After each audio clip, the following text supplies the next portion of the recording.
Alors, pourquoi l'école ne nous enseigne pas la vente? C'est un vrai problème, j'en parlais encore avec un collègue. Il y a un vrai souci au niveau de la vente en France, en Belgique francophone. Dès qu'on passe la frontière linguistique, ça va déjà mieux tout de suite. La Hollande, ça va encore beaucoup mieux.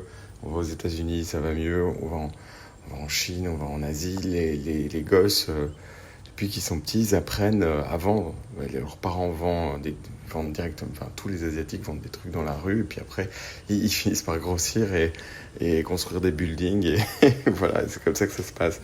Et la vente, c'est la compétence numéro un que vous devez avoir, quoi. Et je crois qu'il y a deux problèmes avec le système d'éducation en France et en Belgique francophone.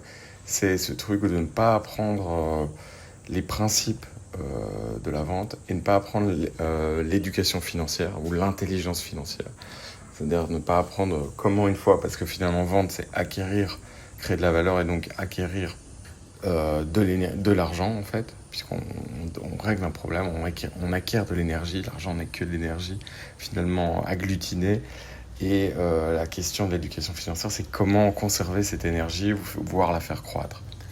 Et quand je dis conserver, c'est-à-dire que, par exemple, si on expose, enfin même aux enfants, un concept simple comme l'inflation, bah, il est impossible de conserver l'argent, l'énergie, puisque il est érodé mécaniquement.